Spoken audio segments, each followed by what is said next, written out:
We continue the reading from Matthew that Helen began earlier, reading from chapter 15, verses 21 through 28.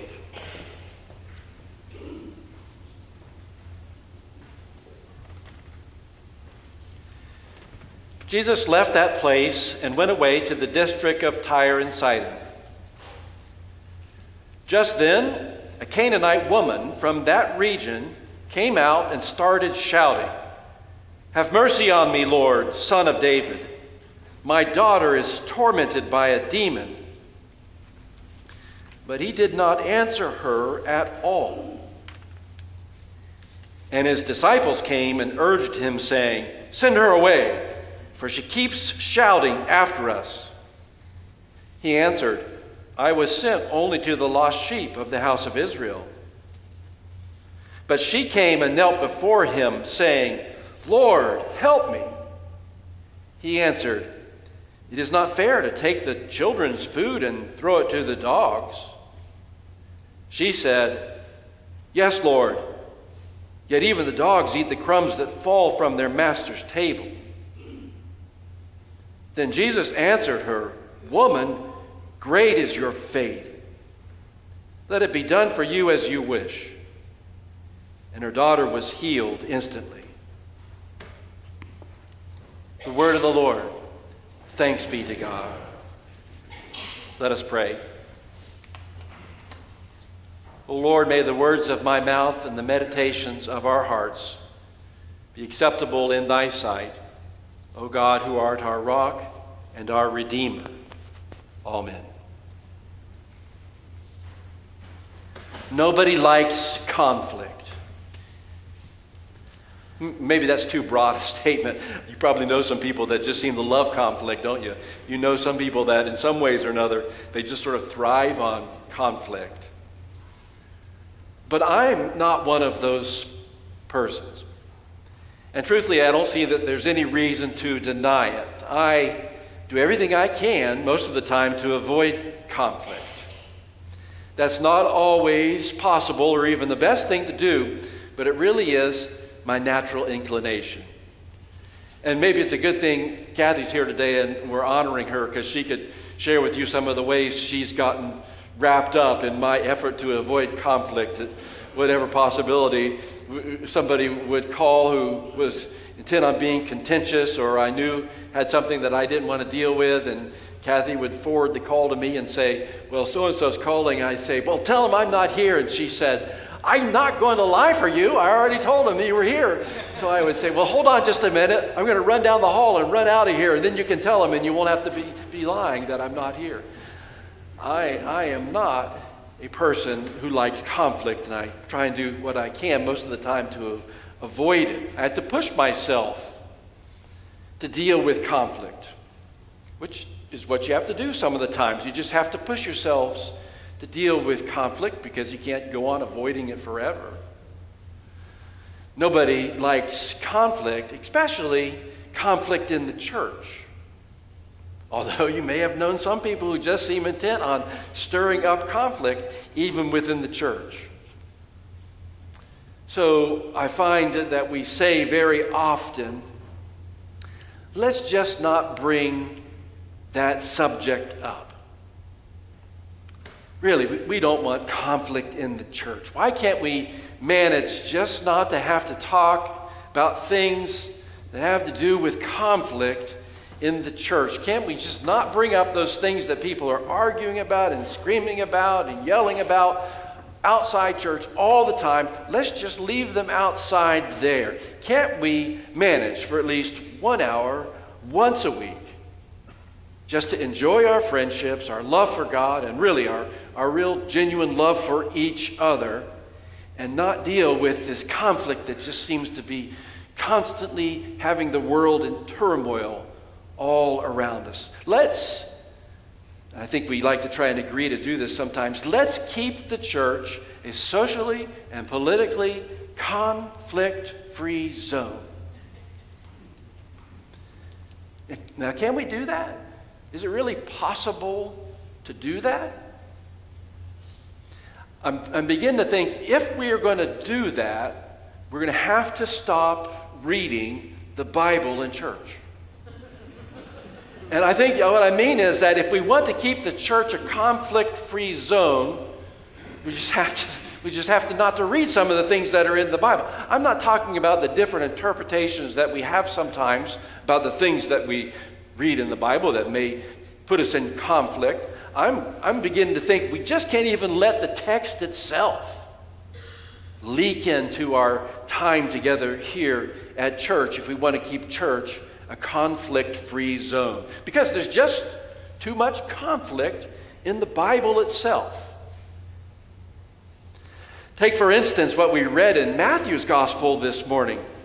Now, Helen didn't read this passage specifically as she began, but just before the passage that she read, we find a group of religious leaders, Pharisees and Sadducees. They come down from the capital at Jerusalem to Gennesaret, where Jesus was with his disciples. They come and they immediately begin to question him. They say, Jesus, your disciples, they don't wash their hands before they eat. That's not the traditional way. How can you let them get away with that? When I read that in the text, I immediately tense up because it just sounds like such a hostile accusation. How do you react if someone tells you that you aren't supposed to be doing something the way you're doing it? How do you react if someone says, you know, you're not really doing that the correct way, especially if it's something that's a matter of faith? Well, what do you do if someone says, you're not praying in the right way? What do you do if someone says, how can you believe that? That's not the right thing to believe. Why do you act like that? That's not the way God wants us to act. Maybe you react on occasion exactly the same way Jesus reacts in this text from Matthew. When those religious leaders came and they started to question them, what does he do? He turns around and calls them directly hypocrites. He says, you're just a bunch of hypocrites. I don't want to hear it from the likes of you, Jesus says. You'll break any commandment you want to break in order to support your own ideas and your own desires. For instance, God commanded us, honor your mother and your father, but you go off and you pretend to be giving what you have to God in order that you don't really have to give anything to your mother or father. You're just a bunch of hypocrites, Jesus says. You'll do anything, you'll say anything, you'll make anything up in order to keep from really doing something that might actually help someone else. Jesus is on a roll. He just doesn't stop. You're full of empty words, he says. You honor God with your lips, but your hearts are far from God. They're as far from God as possible, and you're not fooling anyone. How can we read that kind of stuff in church and avoid conflict? It's just not possible, is it? It's a pretty harsh exchange. Conflict erupts as soon as the religious leaders come and they begin to engage Jesus in a conversation. When the Sadducees and the Pharisees leave, the disciples, they're so distressed and so upset about it, they say to Jesus, wow, Jesus, that was pretty harsh, don't you think? You realize, Jesus, don't you, that you just offended those guys. You just really offended those guys, Jesus. And you know what Jesus says to the disciples when they bring up that concern? Jesus says, so be it. Let them alone. Let them go. They are just blind guides guiding the blind. Peter says, wait, just explain that to me. I'm thinking Peter is trying to draw back or tamper down the bluntness of Jesus' words. And I'm wondering if maybe even Peter is trying to create a little more safe space for himself and the other disciples, like he wants a little bit of reassurance that Jesus isn't going to immediately turn on them the same way that he confronted the religious leaders. And so Peter asked, wait, Jesus, let's clarify this. Explain to us, what do you really mean? And Jesus, he just doubles down. It's what comes out of a person's heart, Jesus says, that really reveals the truth about them. It isn't the way they follow or break perfunctory rules and customs. Wash your hands or don't wash your hands.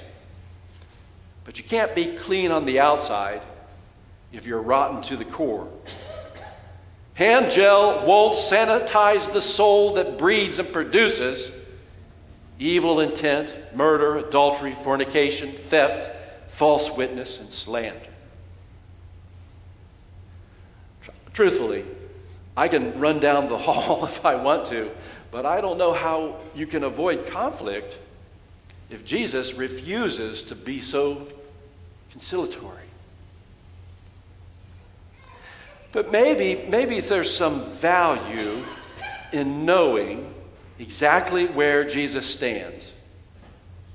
Maybe a Jesus who is clear and unambiguous, maybe a Jesus who is perhaps even confrontational, is a Jesus who will in fact help us to avoid conflict.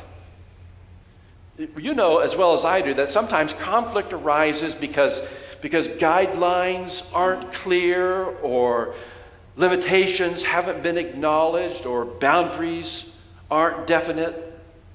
So maybe Jesus' unapologetic, confrontational attitude and behavior is really a way of keeping things conflict-free and peaceful. If you know that's where Jesus stands, don't even bother to broach the subject. What about those Pharisees and the Sadducees? I think you really offended them, Jesus. Well, forget about them. They are blind guides guiding the blind.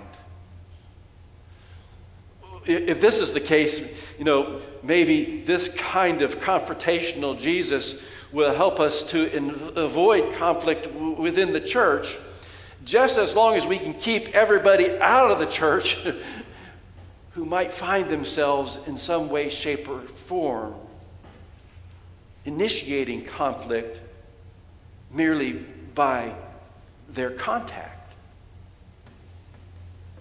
Like this Canaanite woman. When Jesus left Gennesaret, that place where the religious leaders had come up to question them, he went to the district of Tyre and Sidon.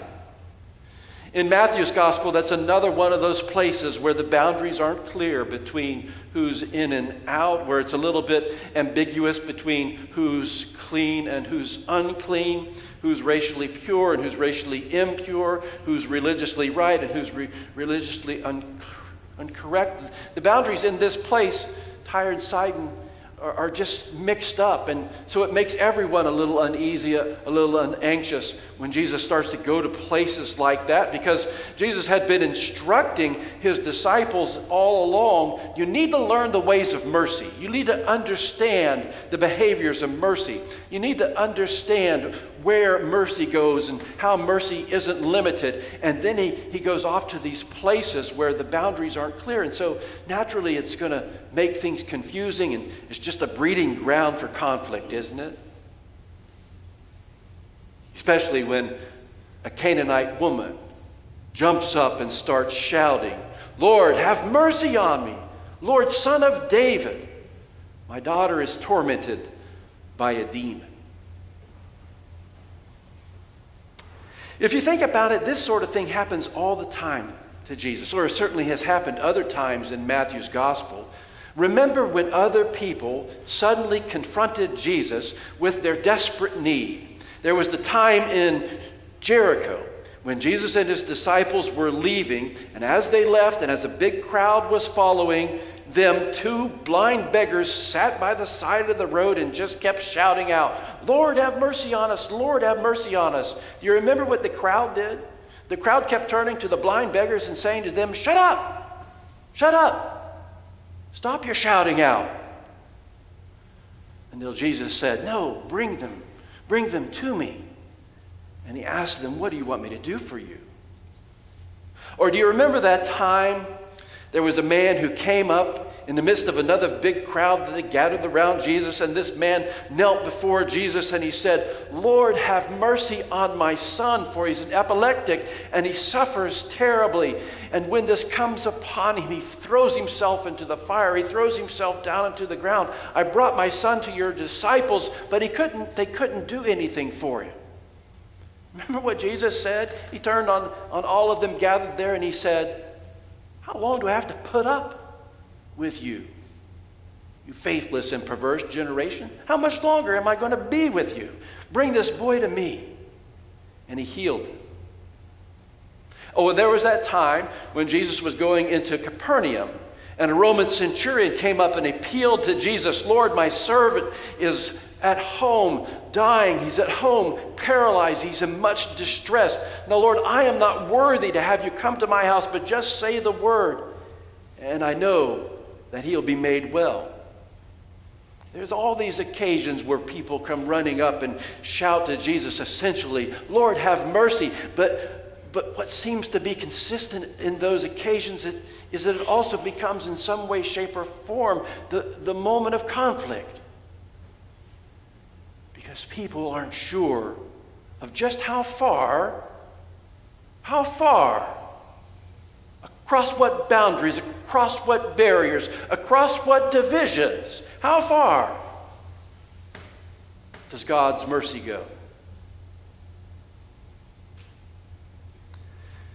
It shouldn't surprise us, really, should it? That people in desperate straits come up to Jesus and plead for help. A parent pleads for her child. A prominent official pleads for a trusted helper. Beggars plead for themselves. We shouldn't be surprised because Jesus all the time was reaching out with compassion and healing and restoring people to life. Jesus all the time was healing human brokenness. Jesus all the time was relieving human suffering. Jesus all the time was reaching out and touching the outcast. It just seems to be the very essence of who he is, of his own sense of mission and purpose. Here, this Canaanite woman comes running up, shouting, Lord, have mercy. Lord, have mercy. And Jesus' disciples turn and say to him, Lord, tell her to get out of here. Make her quit chasing us and shouting after us. James Boyce, who teaches Old Testament at Luther Seminary, says what Matthew has done here is set up an amazing choral conflict, in fact, with what the people are saying. And you can hear it in the language of what they are saying. As the woman calls out, Lord, have mercy. In Greek, it sounds something like, Kyrios eleison, Kyrios eleison. And at the same time, the disciples are shouting out with a word in Greek that sounds very much like that, but isn't. Elepsion, elepsion, send her away. Lord, have mercy, send her away. Lord, have mercy, send her away. A choral conflict, Boyce says, which Jesus finds himself caught in the middle of. And he turns to the disciples, not to the woman, but he turns to the disciples and says, I was sent only to the lost sheep of Israel. And then you hear the voice of the woman, Lord, have mercy. The voice of the woman who is the one who has the language of true Israelite faith. Jesus, Lord, Son of David, have mercy. You hear that in her voice. And then you hear Jesus say, it's not right to give to the dogs what is intended to the children of God. When you hear the disciples, the children of God, yelling out like ravenous beasts, send her away. And then you hear the voice of the woman saying, Lord, have mercy. But even the dogs get scraps from the master's table. Even the dogs get the crumbs. So in the midst of this choral conflict, there seems to be a reversal happening. There seems to be a transformation whereby the disciples of the children of God are the ones who become the dogs barking at the woman, and the woman, a completely person of another nationality and faith, becomes a child of God, persisting in her faith, persisting in her hope, persisting in her trust that in Jesus there is a resource of mercy to heal her child, to relieve her suffering, to address her brokenness. You know what seems to surprise people in the gospel is not the fact that Jesus has power to heal people. What seems to surprise people in the gospel is that Jesus uses his power to reach across the brokenness of society itself and begin to work for healing there in the midst of that brokenness and division and hatred. Great is your faith, Jesus says. Great is your faith. Does that continue to surprise us today? Does it surprise us today that Jesus reaches across religious boundaries, racial barriers, economic divisions, ethnic differences? That Jesus won't let such barriers stand in his way to make all of God's people whole? That Jesus wills and desires to break down those barriers, and that seems to be an essential part of his work of healing and restoring people to God's intention for life? Does that seem to surprise us today, that all the old familiar categories which stood as an impediment, an obstacle to God's grace and the work of Jesus, that Jesus brought the full force of his love to bear on any boundary or barrier that kept a person from being fully acknowledged and treated as a child of God? Does that seem to surprise us today? That Jesus would reach out to someone who was created to embody God's image when everyone else was saying, "Get out of here. Get out of here." Any way of life that denied the fullness of God's grace and God's goodness in any one person threatened and jeopardized the grace of God in every person. Any way of life, any understanding of human beings that set any one person apart as somehow less than, inferior to, or untouchable, or uncorrupt, or corrupt was a way that distorted and damaged God's gift of community, the gift of himself in Jesus, and the gift of humanity joined together to Jesus. And is it any surprise to us that Jesus continues to live in our midst in that way? Here we are again. Here we are again. It's hard to imagine, isn't it, that we would hear the chorus of voices that deny and distort the image of God in every human being. Here we are again. It's hard to imagine that we would find ourselves caught between the pleas for mercy and the cries to send them away. Great is your faith, Jesus says to the woman, as she gives her whole life to the hope that his mercy can make life new. Can make life new.